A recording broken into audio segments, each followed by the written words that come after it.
Hola. Después de explicar los elementos que constituyen el soporte estático del orden jurídico de las relaciones sociales, y antes de entrar en el estudio de lo que en el vídeo anterior denominé los momentos del derecho,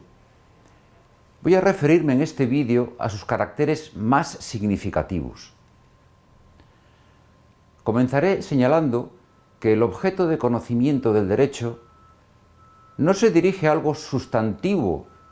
que exista separado, individualizado e independiente, como puede ser el conocimiento de una piedra o de un árbol, sino que alude a un aspecto específico de las relaciones humanas, como también son específicas las relaciones de amor, de amistad o de cortesía, o la misma confrontación y la guerra, un modo de relación dirigida a la aniquilación de un vínculo existente o a generar uno inexistente mediante el dominio y la violencia.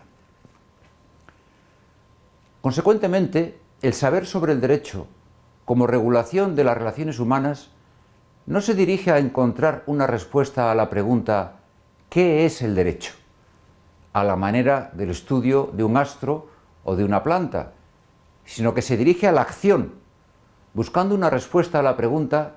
¿qué se debe hacer?, ya que el derecho es una praxis, específicamente es la praxis jurídica relativa a la conducta social. Una característica de las relaciones jurídicas es que su ámbito son las relaciones de alteridad. Alteridad viene del término latino alteritas, etimológicamente derivado de alter, que denota ser en relación con otro. El individuo solitario e incomunicado que posee cosas y disfruta de ellas no tiene relaciones jurídicas, mientras no entran en la escena de su vida otro u otros sujetos, con quienes mantiene relaciones que configuran situaciones jurídicas opuestas,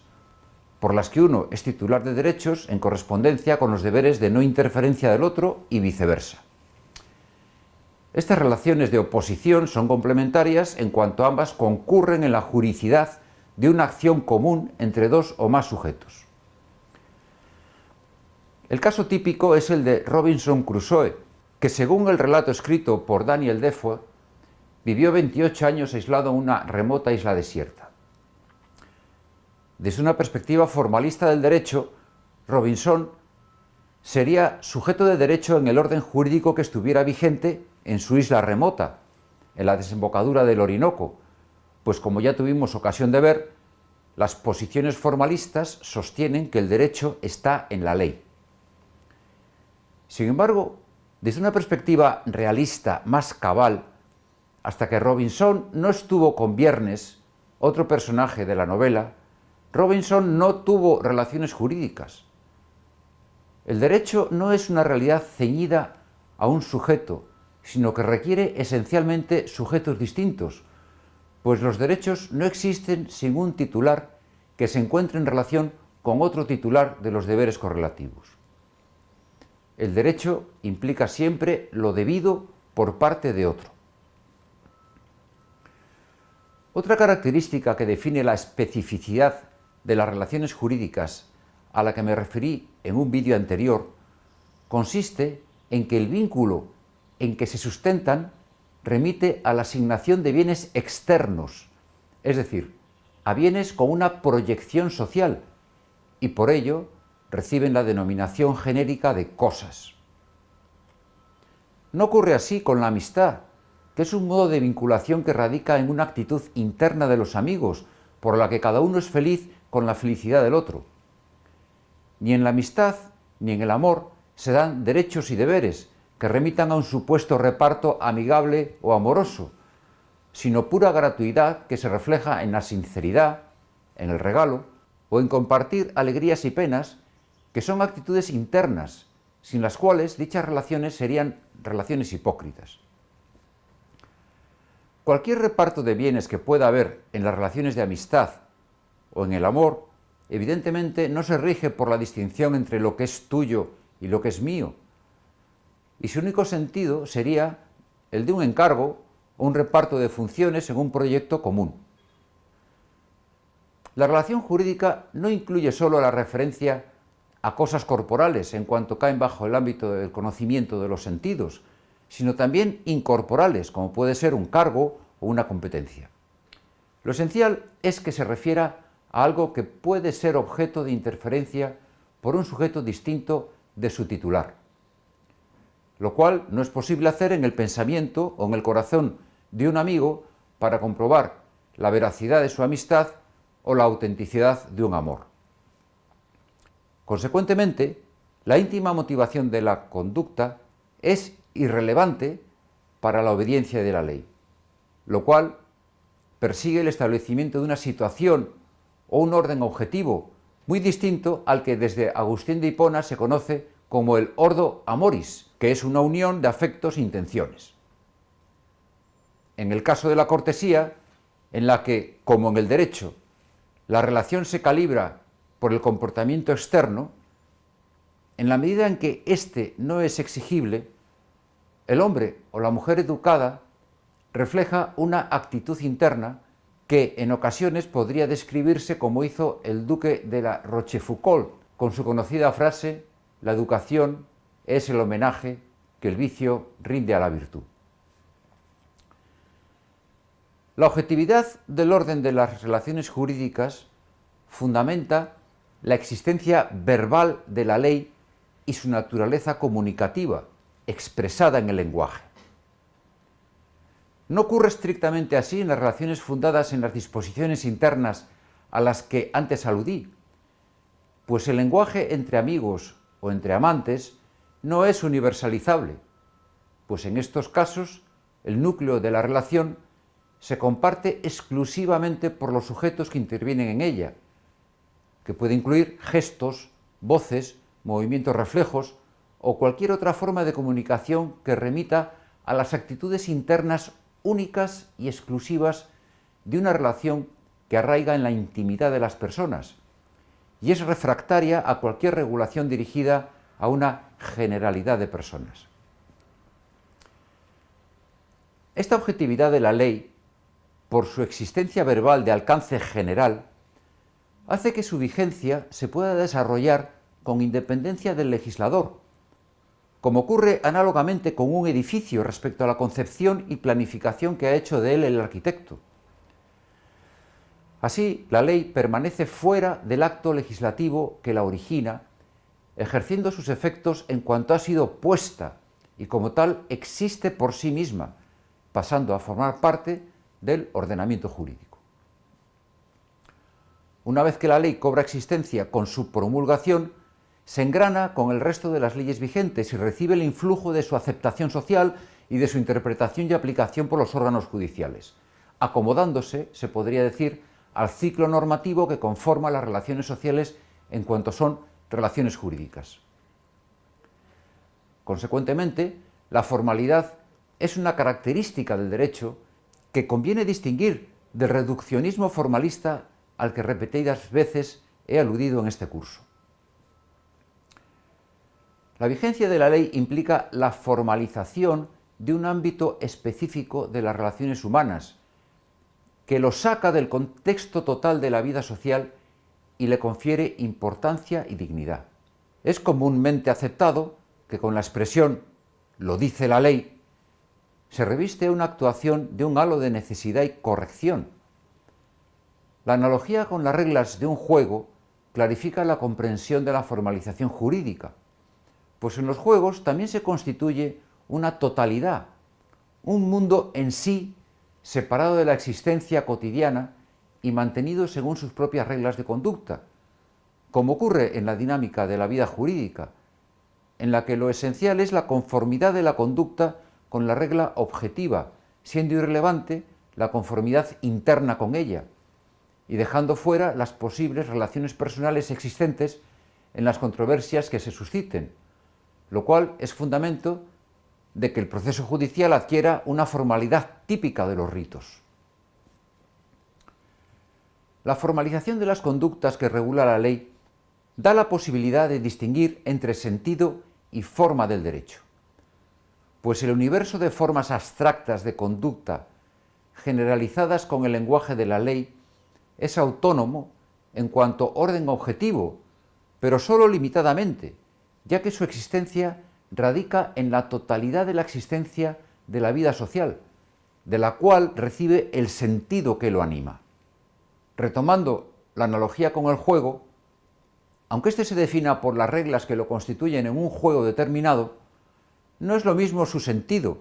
si se juega entre amigos, apostando o no, entre tramposos o con consecuencias trágicas, como es el caso de la ruleta rusa. Por ello es una falsa separación entre sentido y forma, en cuanto integrantes del orden jurídico,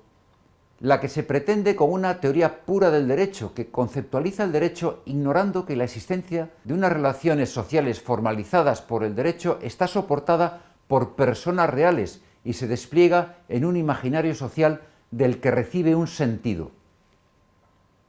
Una cita de Feyer puede aclarar la necesaria distinción entre forma y sentido del derecho, que Kelsen anula, partiendo de la Constitución que como Grundnorm fundamenta un supuesto proceso de autocreación del derecho formalizado en un sistema jerárquico de normas según su conocida pirámide jurídica. Dice este autor: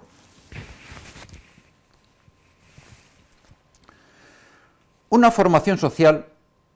aun cuando fuera externa como las pirámides, obligatoria como una regulación de ritos o una estructura definida como un adorno geométrico, es, sin embargo, algo distinto en su fundamentación de todas esas formas de ordenación objetivas. Una formalización social constituye una forma, pero no completamente sintética y definida. Es historia cuajada, pero no sustraída al tiempo, siendo uno de los grandes medios que ha encontrado la humanidad para estancar el tiempo. No tiene un contenido objetivo y autónomo de sentido, sino que es vida recogida en formas.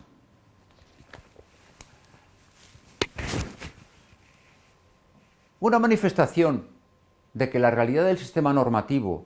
no se agota en su formalidad, como sostiene el formalismo jurídico, se aprecia considerando que la fuente del derecho no se reduce a la legislación del Estado. Si el derecho se queda anquilosado o no alcanza vigencia efectiva, otras instancias sociales pueden ser productoras de derecho, como por ejemplo en el derecho mercantil, que nace de las necesidades de seguridad y protección de los comerciantes, especialmente marítimos, los cuales buscan asegurarse de los riesgos que su actividad comprendía. Luego, este se va perfeccionando hasta que llega el momento en el que se promulga un código mercantil, cuyo sentido eminentemente protector es el fundamento de la realidad formal de sus prescripciones. Como nota o característica común del derecho, también hay que destacar su coactividad y distinguirla de la coacción mediante el uso de la fuerza para hacerlo efectivo, como factor que acompaña, pero que no es esencial para la existencia del derecho. La coacción manifiesta que la obligación jurídica es una obligación necesaria o ineludible que exige la existencia de un sistema sancionador y de control social. Sin embargo, hay que distinguir entre necesidad en cuanto ineludibilidad de la obligación jurídica y la coacción como su realización efectiva.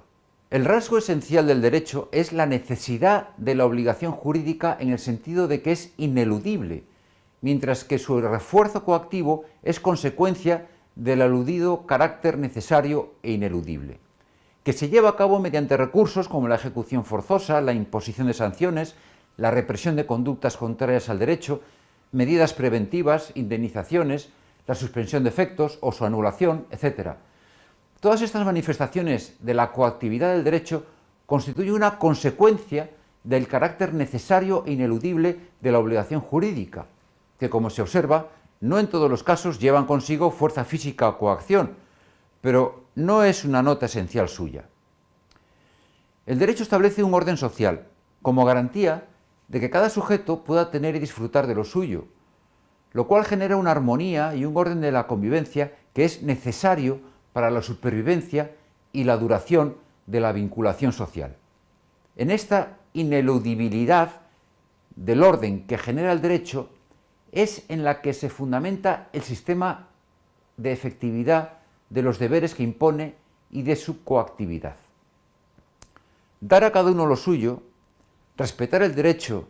y obrar conforme a la ley no es una conveniencia, sino una necesidad para la existencia de la paz social. Pero ello no convierte el sistema de garantías de efectividad en una nota esencial suya, como ya he dicho. Por ello, hay que distinguir el derecho del sistema de recursos sociales para garantizar su cumplimiento. Al respecto, hay que tener en cuenta la conocida distinción entre validez y eficacia del derecho a la que me referí en la lección sobre el sistema jurídico. Termino aquí este vídeo, en el que me he referido brevemente a los caracteres de la ordenación jurídica de las relaciones sociales, la cual se asienta en la intuición